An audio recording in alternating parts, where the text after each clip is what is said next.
Welcome everybody to my classroom. That you might not know, but I do have a side gig, which is a big part of my income actually, teaching English as a second language to children overseas.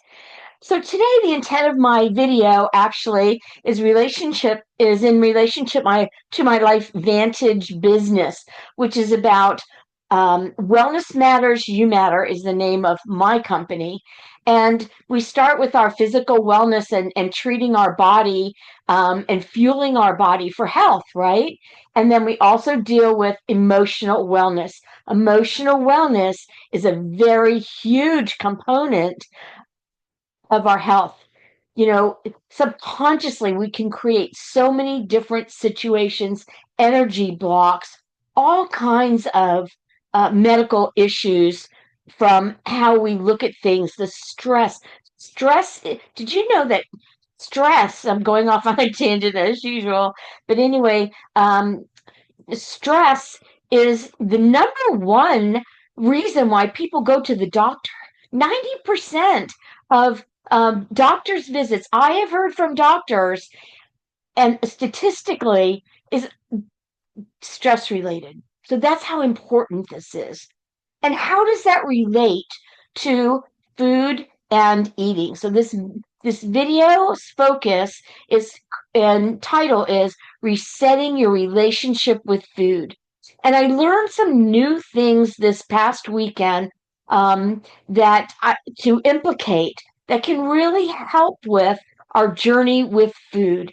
Now, growing up, I was always a very thin person, and I made this video, although I felt I was heavy and fat, and weight was a very big thing in my family.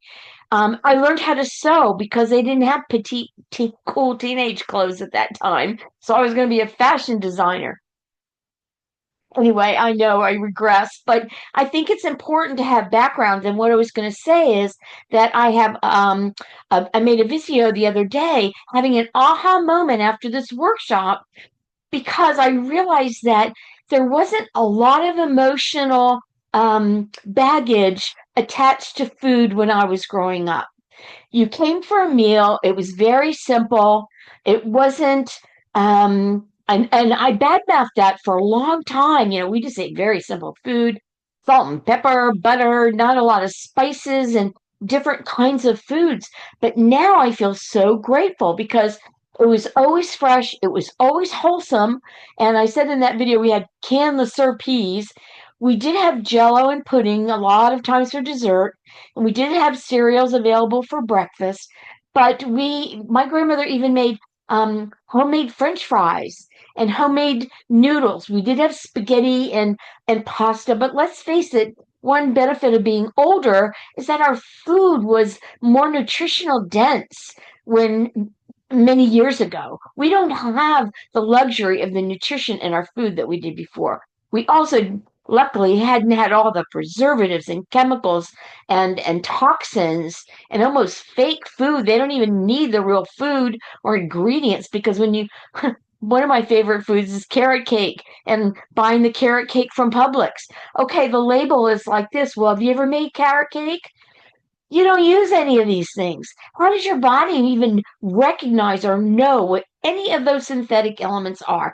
I mean, they have the technology now to see, to smell, to taste anything that would be recreated as fake food to look like that food. I mean, really, right? They're making fake meat, right? So, getting back, here are some things that you can truly do to help you on your weight loss journey. And so I've created this for my customers. And as I find out more information, let's make this easier. We've all picked up habits, we have all had routines, and also we've been brainwashed, whether it's on TV and movies and pushing food. And that was another factor I realized going through this workshop. I wasn't eating all the time. We'd come home from school, we had a snack, maybe we did our homework right then or not. We went out and played. We were on our bikes, we were roller skating, we were places playing softball. Our parents didn't even know where we were until it was getting, dinner time or whatever and come back home. So we weren't constantly eating all the time. We weren't constantly in front of screens with bombardment and sensory things of, oh, wouldn't this taste good? And you've got to supersize it. All of that. So we need to give ourselves a break. One, we're not getting the nutrition in our foods that fuels our body enough to feel satiated oftentimes. Food industry, I mean, don't even get me started with all the different things I could bring up. But one factor is on the same wavelength is that did you know that so many of the food companies were bought by cigarette companies? So they were used to creating addiction to cigarettes, craving those cigarettes. Well, they know how to put addiction into food, and they are actually allowed by the FDA. FDA is not really your friend. I know everyone thinks the FDA is our friend and watching out for us. Look further into that. That would be a whole nother YouTube. They had to put craving factors in there, and they're allowed to a certain percentage. So we've got to stop beating ourselves. Why? Because it's about willpower. We've been brainwashed that everything is willpower. And why can't I resist this? Well, you can't resist this because there's addictive craving chemicals in there. That's why. And then I thought of the commercial years ago, which was so inventive with Lay's potato chips. Bet you can't eat one. And now the insight on that for me is much greater. You're right. I probably can't eat one because you put in a craving factor, not allowing me to eat one or two or a few in my hand, right?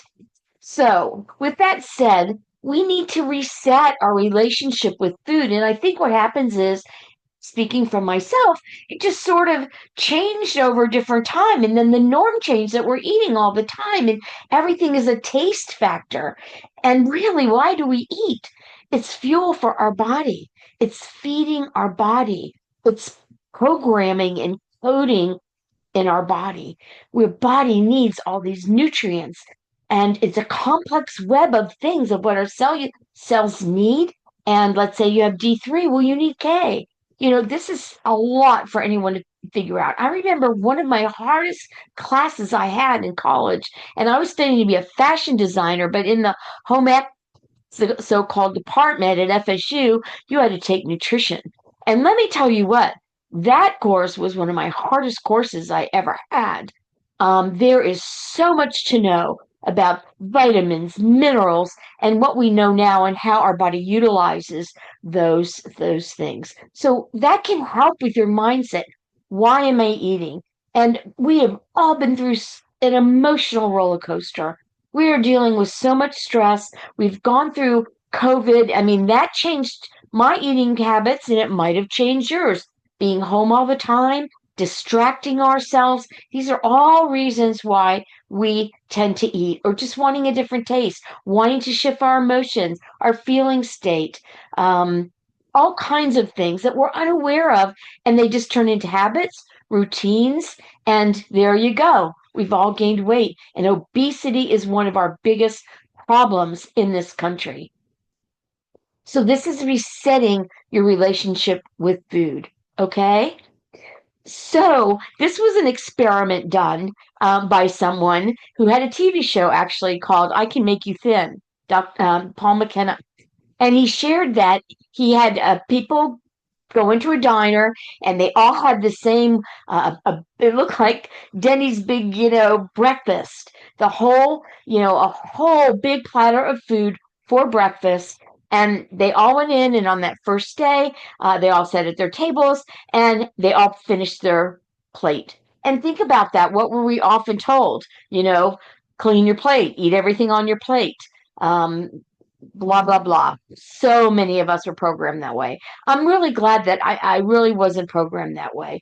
And then the next day, the same order and platter of food, but one caveat: they were blindfolded, so they had to stop eating when they felt full. And then he showed the pictures of the plates. Half of the food was still on the plate. People were already full. So being blindfolded, they were able to listen to their body and feel the sensation. Okay, am I full? Am I not full? Because it takes time for your brain, and actually, it is your GLP-1 now that we're learning so much about now. I didn't know what it was, but it's your GLP-1 sending the signals. Okay, we're good here, got enough. You can stop now, but it takes time. And I don't know about you, but we're eating on the go. How much of that has become a part of our lifestyle? So, consciously eating is one tip. So, slow down. Do not watch TV eating by myself. And I have to say, when I want to sit down at the table, many times I gravitate to just put something on the TV. I usually get all the commercials, so I'm eating during commercials, and they're usually drug commercials. Anyway, so slow down your eating so that your body has a chance to give you that signal. And so a tip he gave was, and I thought it was, I've heard this before, and I thought it was a little too much, but I practice it. It's like put down your fork and your knife or your spoon, whatever, after each bite and chew 20 times. And that's where I've always thought, how can I chew 20 times? Well, I started to do it and I realized I chew more than 20 times. So that is not an unusual thing to do. That's a simple habit thing to do, to eat consciously, to think of the flavor of the food. I like to thank the plants and the animals that gave me that food. Thank you for sacrificing yourself for me so that I may live and have life. Okay, so that is reprogramming your mind to think, am I full? Am I not full? Then we have a compulsion. It's that compulsion to want to change. Compulsion, oh, that looks so delicious. I want to have some of that. And he talked about turning it into repulsion. And I will give you a little exercise about how to do that. It was just really simple, and wow, that's a good tool.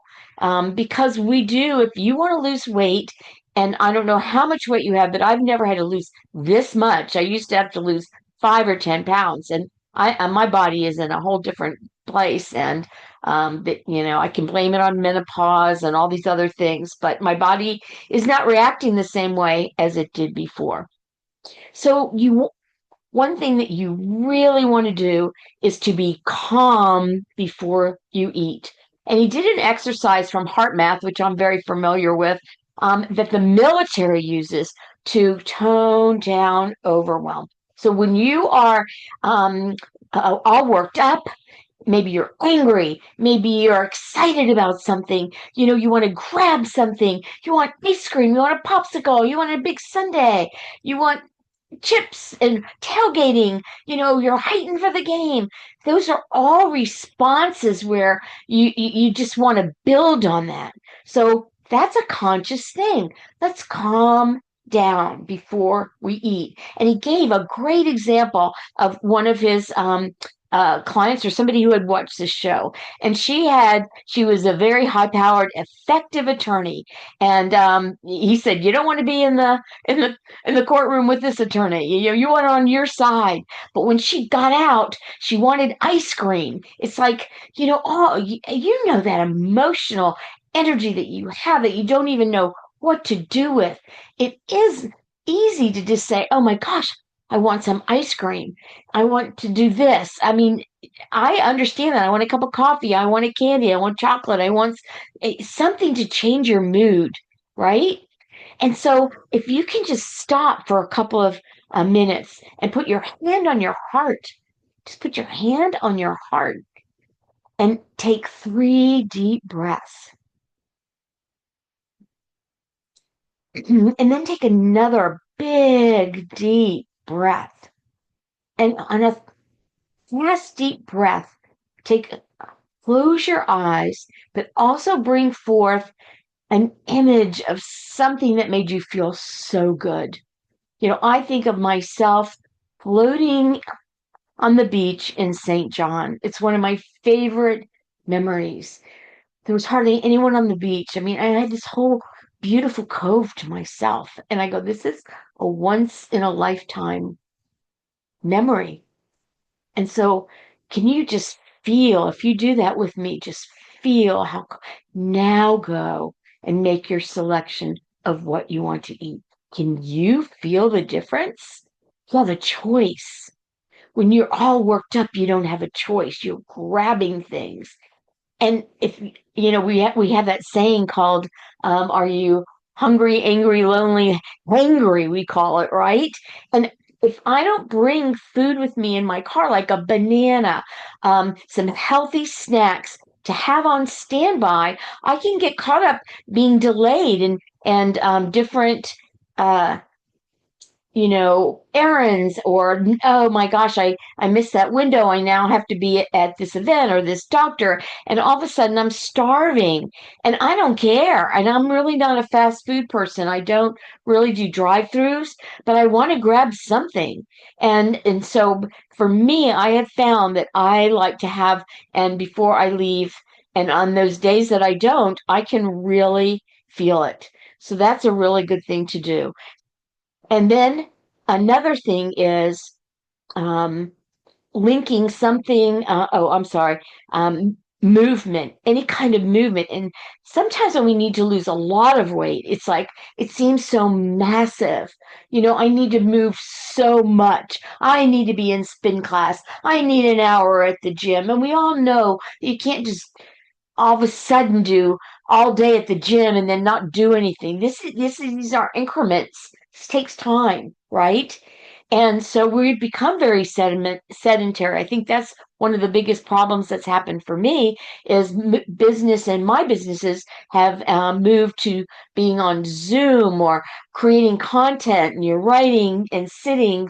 I've never sat so much in my life, and sitting and or driving. So I'm not getting up and doing that movement. And also I hurt myself, my hip during COVID swimming. I tore a labrum. So I've never had a chronic pain situation before.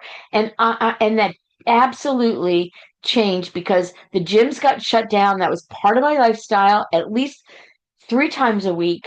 Um, and and that injury has hampered me. And I live on the second floor, so I'm up and down carrying groceries, jugs of water, all of that, and furniture. But still, that movement is just not enough. And I know that pain factor for me. And so I have to figure out to work around that. And what can I do? Here is the biggest thing. He said, if your heart rate increases at all, just a little bit, that's movement, and count it. So I think we're so hard on ourselves sometimes that give yourself generosity and grace.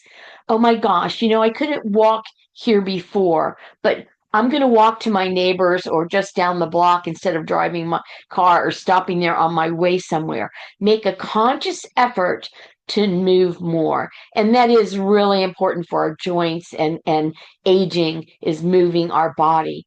And I felt really great about that. And here was another example that he gave about a woman that needed to lose 100 pounds. I mean, that is a very big milestone. And he ran into her a few years later, and she was running marathons.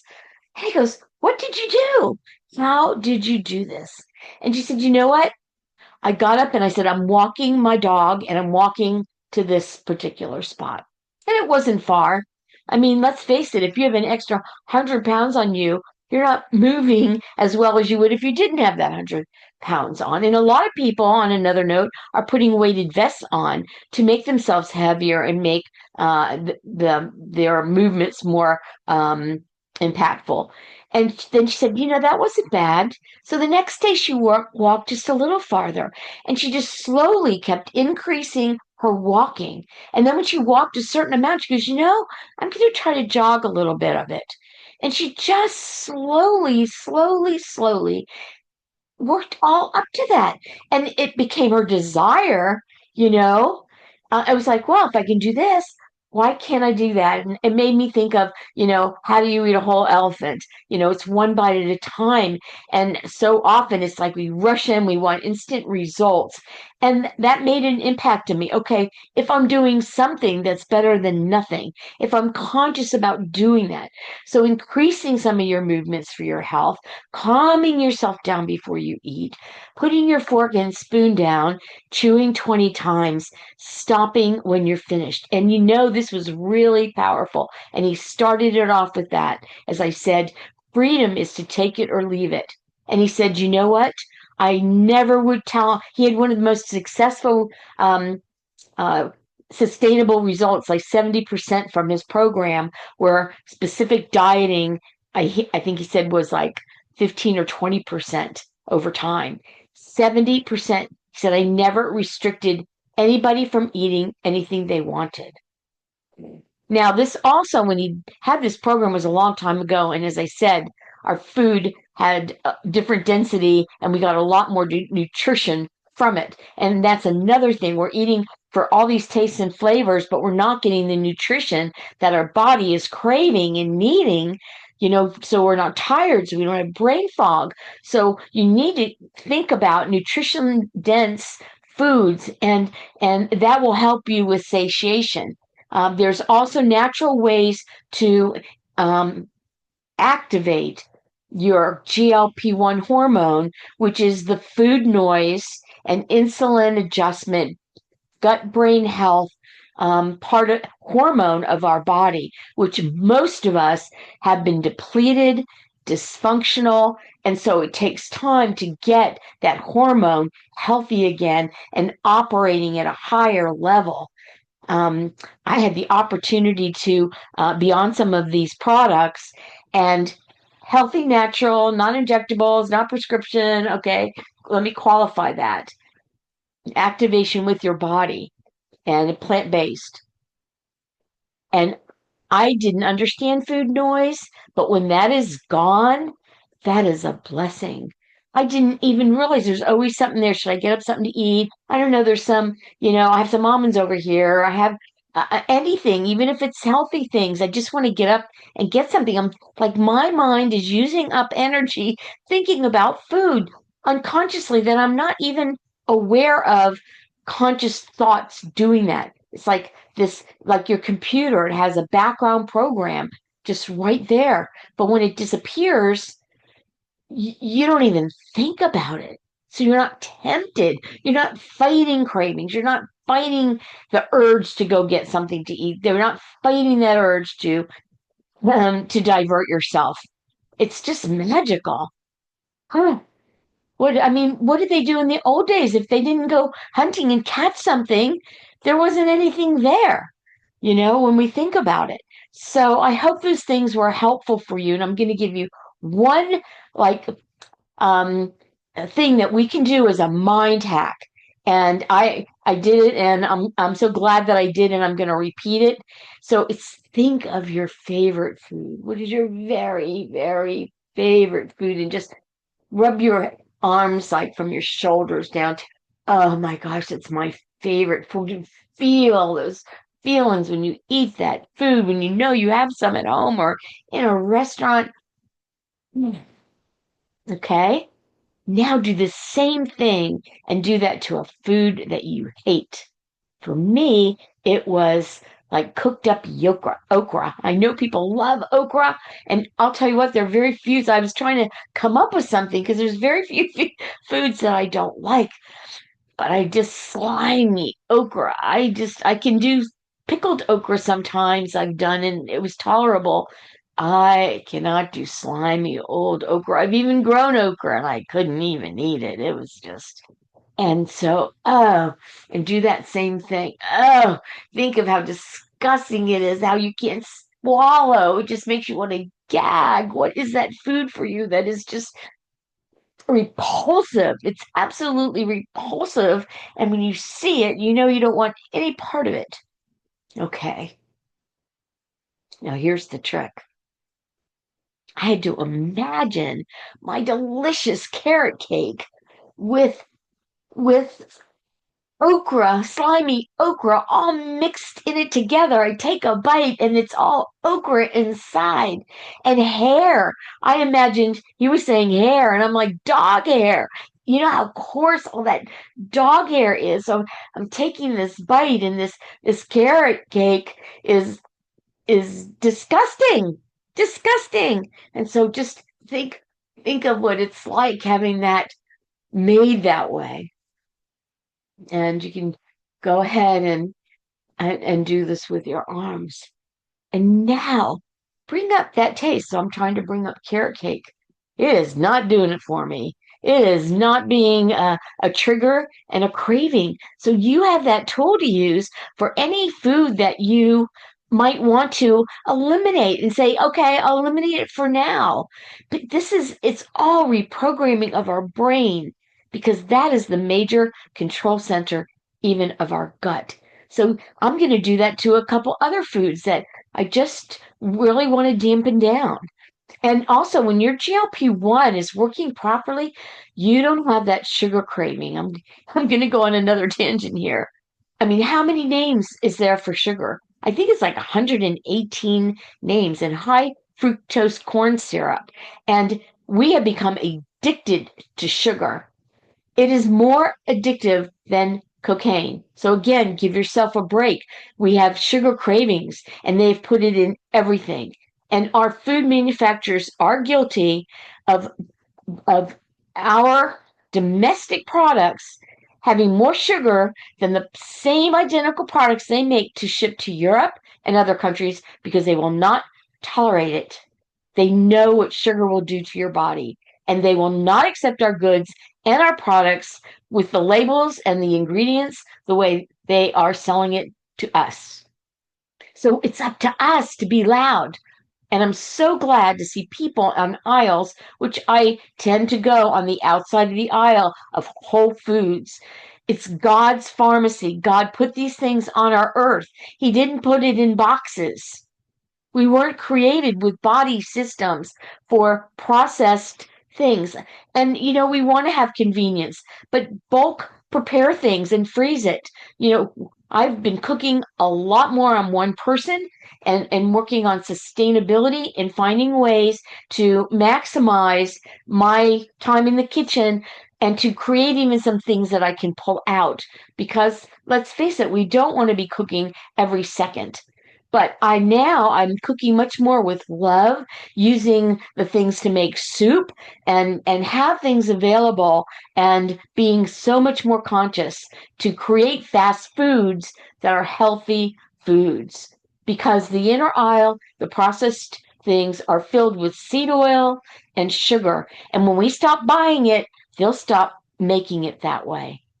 And I'm sorry this went on so long, but I think that all of those things were very key to having a successful time with your relationship with food, resetting your food um, relationship, and helping you along to take the action you need to lose the weight. Let's face it, when we look good, we feel good, and our cells are happy. Thank you.